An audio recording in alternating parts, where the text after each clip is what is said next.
Bonjour à tous, bienvenue dans ce premier numéro du Baduf Club. Qu'est-ce que le Baduf Club, me direz-vous? C'est votre nouveau rendez-vous tennis avec des chroniqueurs, des invités qui vous parleront tennis, padel, beach tennis. Nous évoquerons les résultats, le matériel, la préparation physique, la préparation mentale et nous partirons à la rencontre des acteurs du tennis français et international. Vous l'avez compris, une émission réalisée par des passionnés, pour des passionnés. Nous nous retrouverons tous les 15 jours, confortablement installés dans ce canapé, qui n'est pas rouge comme celui de Michel Drucker. Sans plus tarder, voici le sommaire de ce premier numéro. Nous reviendrons sur les récents résultats du circuit féminin et masculin qui vit une période délicate avec la Covid. Ensuite, nous retrouverons notre monsieur matériel. Vous connaissiez Bob le bricoleur. Nous, au Baduf Club, nous avons Xavier le cordeur. Nous verrons avec lui comment choisir sa raquette, comment le poids, l'équilibre et la taille de tamis ont une incidence sur votre jeu. Ensuite, nous mettrons shorts et baskets. Coach Mika nous rejoindra pour parfaire notre condition physique. Pour clôturer ce premier numéro, Xavier nous révélera les dessous du métier de cordeur avec de belles anecdotes. Suivez bien toute l'émission, vous pourrez gagner une belle surprise au cours de cette émission.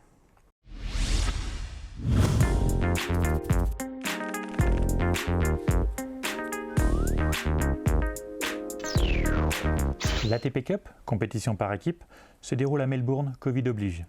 La France est dans le groupe avec l'Italie de Fognini et l'Autriche de Dominic Thiem.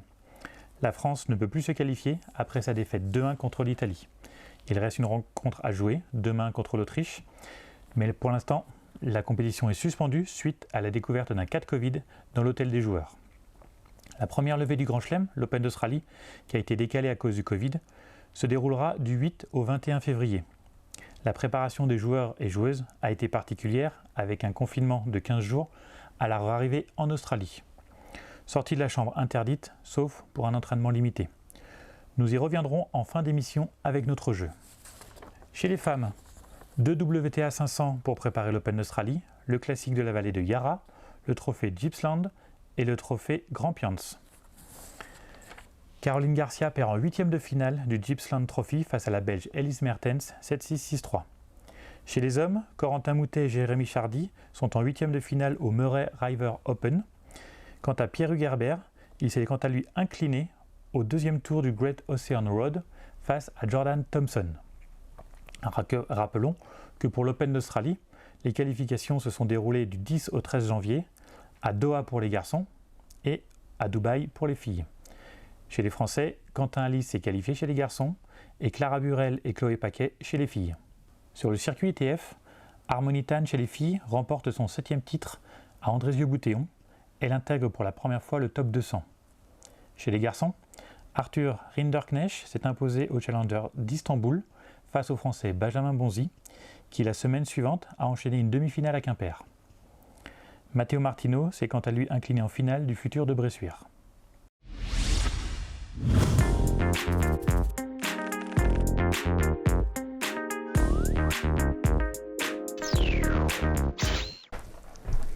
Salut Manu. Salut Mika, avec toi, nous allons mieux comprendre l'utilité de l'échauffement. Première question, peux-tu nous donner ta définition d'un bon échauffement? Pour moi, un échauffement va être la première phase de l'entraînement ou du match. Ça va permettre au corps de s'adapter et de monter en température. Donc les muscles vont gagner en souplesse et la respiration va s'accélérer. Voilà, donc ça va permettre vraiment de se mettre dans une phase d'entraînement où voilà, le corps va monter en température. On va chauffer le moteur en fait. Exactement. Et la durée pour un bon échauffement? Un échauffement basique peut durer 10 minutes. Ensuite, il peut avoir des variations suivant Donc selon l'âge et le paramètres. niveau, ça va changer en fait. Voilà, exactement. Donc un athlète qui est sur le circuit ATP va peut-être devoir s'entraîner, s'échauffer beaucoup plus longtemps qu'un débutant plus jeune. Bien sûr. Donc voilà, une personne un peu plus âgée va avoir besoin d'un peu plus longtemps d'échauffement pour préparer ses muscles, préparer son corps à l'activité sportive. Ouais. Quelle est l'importance de s'échauffer sur le court et en dehors du court? Ça va être important de faire les deux, ouais. C'est deux phases différentes. Donc on va préparer le corps entier voilà, à l'extérieur du court. Et ensuite avec la raquette sur le terrain, on va avoir une petite période d'échauffement qui va permettre de prendre des sensations et vraiment monter crescendo au niveau des frappes et de l'échauffement avec la raquette. Ouais. Donc si on veut préciser à ceux qui nous regardent, que ce soit avant un entraînement ou avant un match, on arrive à l'avance pour s'échauffer, que ce soit en dehors du cours ou sur le cours. On est d'accord? Exactement. Ouais. Ça, il y en a beaucoup qui l'oublient, mais c'est quelque chose de très important. L'échauffement sans la raquette est important pour ne pas perdre trop de temps sur le terrain. Quand on a la raquette, voilà, on profite directement, on est chaud, on arrive sur le terrain et on peut tout de suite commencer avec de meilleures sensations. Et voilà, on est déjà en température pour bien s'entraîner. Sans oublier un facteur important, c'est qu'un bon échauffement va être une bonne prévention pour les blessures. Bien sûr, ça va pas. Je dis pas que les blessures ne vont jamais arriver, mais en tout cas, ça va diminuer au maximum les blessures et voilà, c'est un paramètre super important pour éviter au maximum les blessures, voilà, d'être chaud dès le début de l'effort. Maintenant, passons de la théorie à la pratique avec la démonstration. Action! Allez, c'est parti. Donc là, on va partir sur un échauffement. L'objectif, c'est vraiment de monter crescendo. Okay, donc on va commencer avec plutôt des déverrouillages, donc que ça soit bas du corps, haut du corps. Ensuite, on va partir sur des éducatifs de course. Et pour finir avec plutôt de la vitesse et des accélérations vraiment pour monter crescendo et d'être vraiment prêt à l'entraînement ou au match. Ouais. Donc on va commencer par déverrouillage. Donc on va déverrouiller les chevilles avec les poignets. Okay. Donc l'objectif c'est vraiment de faire tourner les chevilles dans un sens, les chevilles dans l'autre. Les poignets ça va être pareil. Derrière on va monter un peu donc les genoux. Okay, donc petit déverrouillage des genoux dans un sens, dans l'autre. Hop. On écarte, on resserre, on écarte, on resserre. Derrière, au niveau des hanches, hop, le bassin, ça fait du bien. Hop. Ensuite, au niveau des épaules, donc là, on va faire des petits cercles. Hop.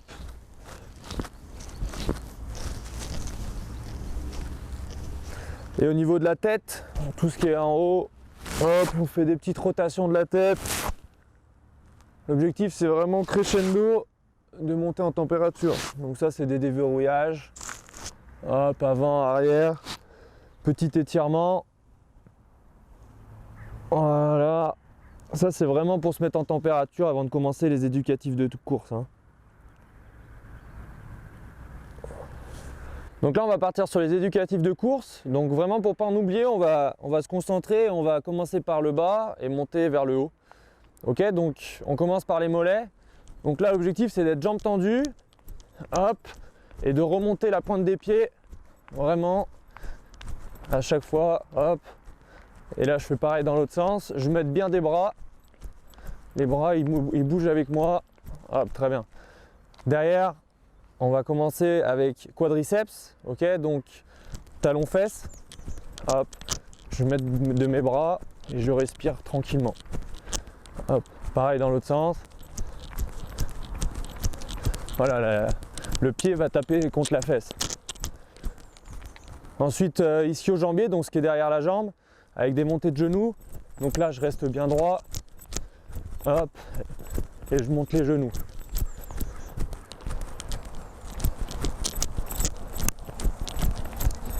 Voilà. Ensuite, tout ce qui est autour du bassin. Fermeture des hanches, hop, je suis assez dynamique au niveau des pieds, au niveau du rebond. Voilà, et dans l'autre sens, je vous fais voir avec l'ouverture. Voilà, très bien. Ensuite, on va faire les pas chassés. Donc, premier passage, on peut les faire avec un rebond qui est assez haut. Hop. Derrière, on va se mettre plus bas, un peu plus dynamique, plus bas sur les appuis. Voilà. Et là, ça commence à monter. Derrière, pas croisé. Je mets des bras. Voilà, il doit y avoir une bonne dissociation au niveau du haut et du bas.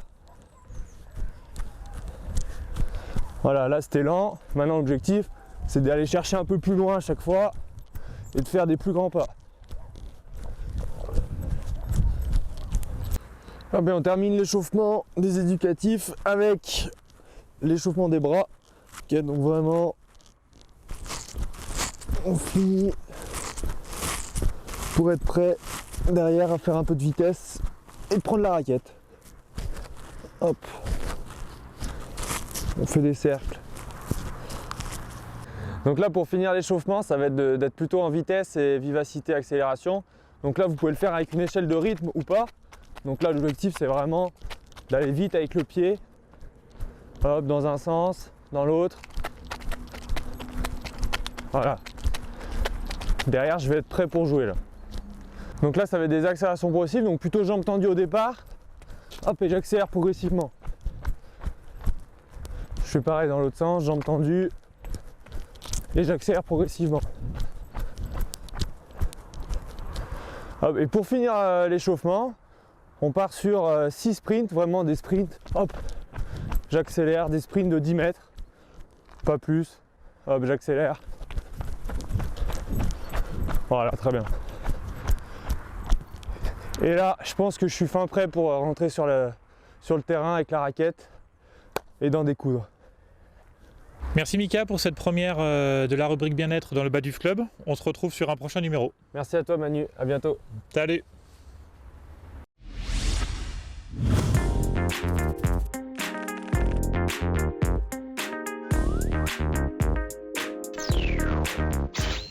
Salut Xavier. Bonjour Manu. Avec toi, le spécialiste matériel, nous allons voir toutes les bonnes infos pour choisir sa raquette. Quel est le premier critère de choix quand on veut acheter sa raquette? Alors moi souvent ce que je conseille pour choisir sa raquette déjà c'est de tenir compte de son niveau de jeu actuel et de sa fréquence de jeu. Comme tout sport, plus vous allez jouer, plus vous allez progresser. En quoi une taille de tamis plus ou moins grande va modifier ma raquette? Alors sur les raquettes, la taille de tamis va jouer sur le contrôle ou la puissance que l'on peut donner à la balle. Plus votre tamis sera grand, plus vous aurez de la puissance, plus votre tamis sera petit, plus vous aurez du contrôle. Comment l'équilibre et le poids vont modifier ma raquette? Alors l'équilibre et le poids, alors tout simplement il faut savoir déjà distinguer plusieurs catégories de raquettes.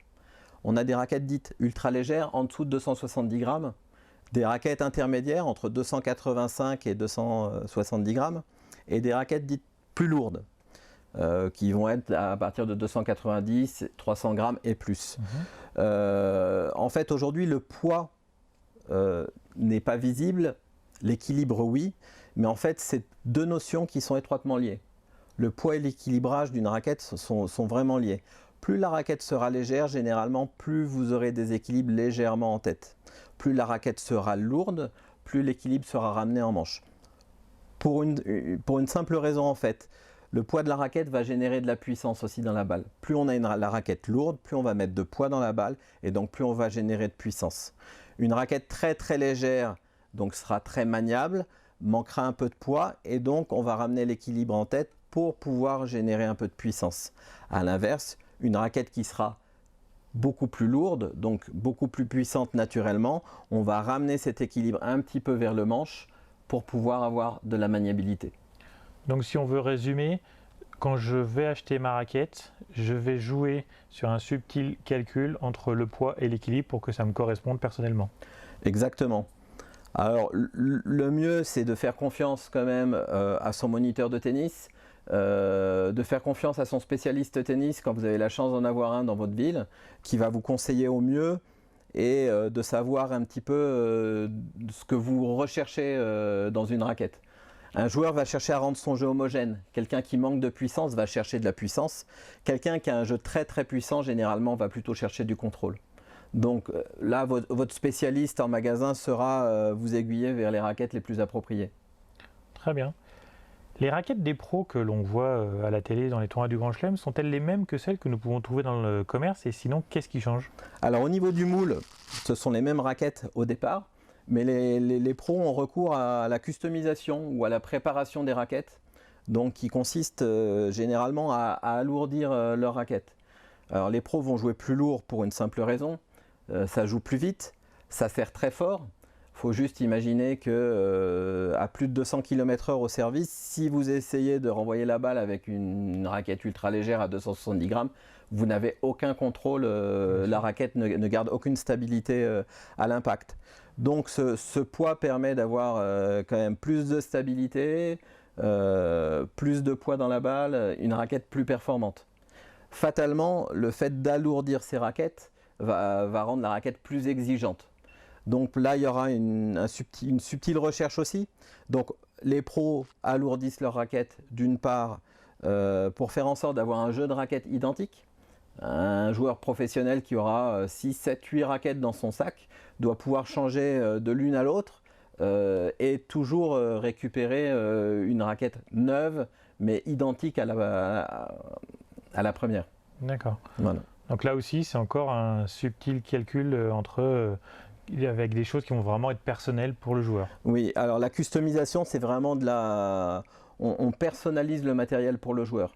Là, on reparle de poids et d'équilibrage. En fait, en tennis, on peut parler, le poids et l'équilibrage est ressenti en main sur ce qu'on appelle en physique le premier moment. C'est le moment où on prend l'objet en main. Chez les pros, on parle beaucoup d'inertie, ou le terme anglais, on va parler de swing weight. C'est le poids du swing, en fait, le poids de la raquette en mouvement. Voilà. Et en fait, le fait d'alourdir leur raquette permet d'augmenter ce swing weight.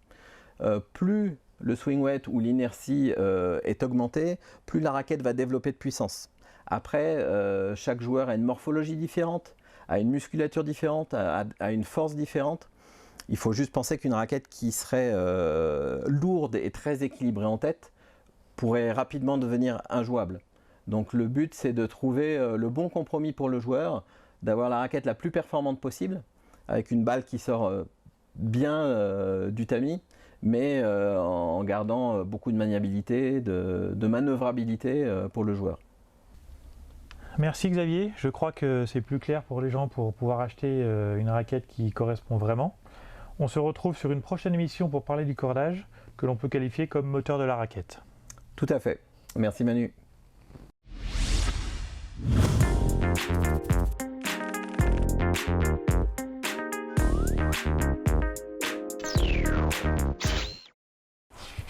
Xavier, donc tu vas nous parler de ta vie de cordeur. Peux-tu nous donner ton palmarès de cordeur? Combien de grands chelems, combien de top 10 cordés?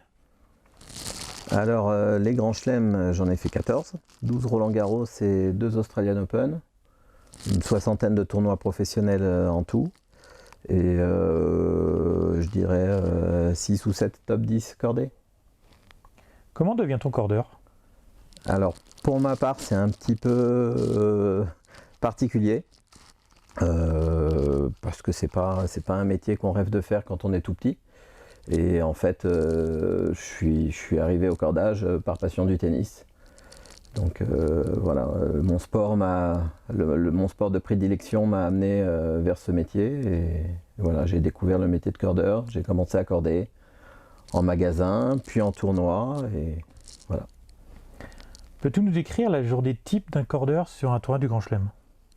Alors, la journée type d'un cordeur sur un tournoi du Grand Chelem, c'est un lever aux aurores et un coucher tard dans la nuit. Voilà, voire tout dépend du Grand Chelem, s'il y a des night sessions ou pas. Mais c'est des journées avec des grosses amplitudes horaires. Comment se passe la prise en charge d'une raquette? Partons d'un joueur qui casse sur le court. À partir du moment où le joueur casse sur le court jusqu'à ce que la raquette arrive entre tes mains. Alors, quand on est sur un Grand Chelem, alors si on prend le cas de Roland Garros, le joueur qui casse sur le court ou qui donne une raquette accordée, donc la raquette va être prise en charge par un runner. Généralement, c'est une personne qui fait le lien et qui amène la raquette du court jusqu'au service cordage. Le service cordage sur un Grand Chelem donc va être prévenu par l'arbitre ou le juge-arbitre de l'arrivée d'une raquette.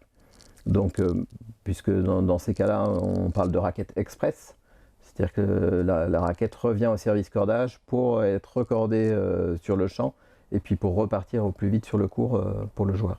Et donc en moyenne, à partir du moment où il a cassé et que la raquette revient, il se passe combien de temps? Après, tout dépend de l'éloignement du cours, mais voilà. Après, la raquette, une fois qu'elle arrive sur le service cordage, le temps d'être décordée, recordée, refaire le logo et que la raquette reparte, il se passe entre 12 et 15 minutes. Ok. Peu de personnes le savent, mais tu as participé à la décima de Rafa à Roland-Garros. Tu étais donc dans la team Rafa. Raconte-nous cette expérience. Alors oui, j'ai eu la chance ou l'honneur de corder les raquettes de Rafa l'année de sa décima, donc en 2017.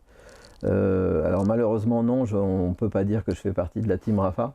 Nous on le dira. J'aurais bien aimé, mais voilà, non, c'est sur chaque tournoi en fait, et les grands tournois, en fait, il y a un dispatching des raquettes au niveau des cordeurs. Un même cordeur ne va pas corder toutes les têtes de série parce que ça serait juste ingérable. Donc il y a une répartition des joueurs et en fait quand un cordeur commence à corder un joueur, généralement il suit ce joueur jusqu'au bout. Donc quand on a en charge les raquettes de Rafa à Roland-Garros, si on commence à le corder au début du tournoi, généralement on le corde jusqu'au bout. Ça génère une petite pression supplémentaire?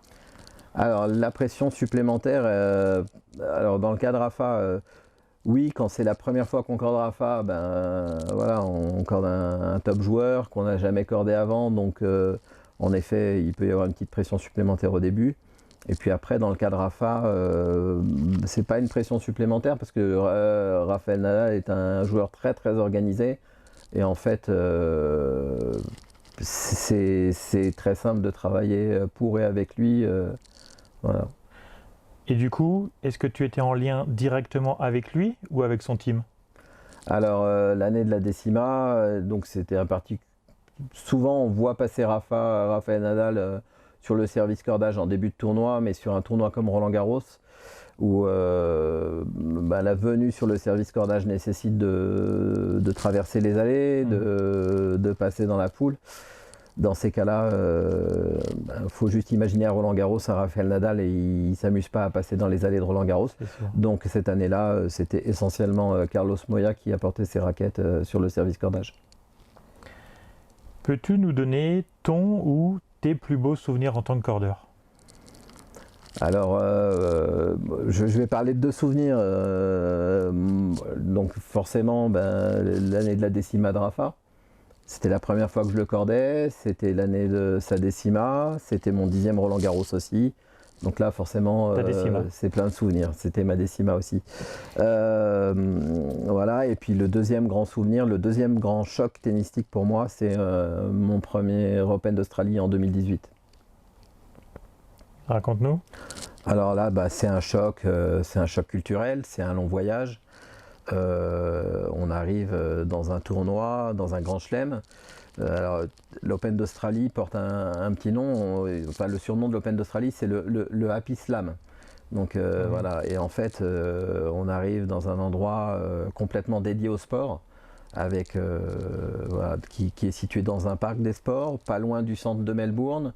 Et c'est la fête. C'est la fête jour et nuit. Il y a des attractions pour les enfants, il y a des concerts. Il y a du tennis, il y a des matchs de basket, c'est incroyable. Voilà. Eh ben, merci Xavier pour ce vécu d'expérience. Merci. Xavier, afin que ceux qui nous regardent te connaissent mieux, je vais te donner deux propositions, un seul choix possible, sans explication. C'est parti. Roland-Garros ou Open d'Australie? Open d'Australie. Coup droit ou revers? Revers. Terre battue ou dure? Dur. Federer ou Rafa? Rafa. Raclette ou tartiflette? Raclette. OM ou PSG? OM. Sucré ou salé? Sucré. Pour le toss, à l'endroit ou à l'envers? À l'envers. Toujours pour le toss, service ou côté? Service. Mer ou montagne? Montagne. Attaquant ou rameur? Attaquant. Bière ou vin? Bière. Ski ou snowboard? Snowboard.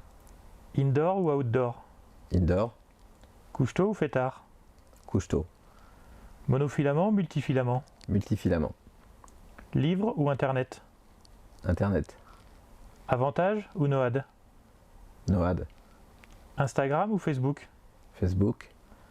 Troisième set ou super tie-break? Super tie-break. Sharapova ou Serena Williams? Sharapova. Maintenant, à vous de jouer. Baduf Club, en partenariat avec Babola, vous offre la possibilité de gagner la raquette de votre choix. Pour cela, vous devez trouver le vainqueur homme de l'Open d'Australie avec le nombre de jeux joués. Pour jouer, très simple, vous commentez la vidéo avec le nom du vainqueur et le nombre de jeux. Nous donnerons le vainqueur du jeu lors de la prochaine émission. Bonne chance! Merci à tous d'avoir suivi ce premier numéro du Baduf Club. N'hésitez pas à partager, liker, commenter. Dites-nous ce que vous voudriez voir dans les prochains numéros. À dans 15 jours!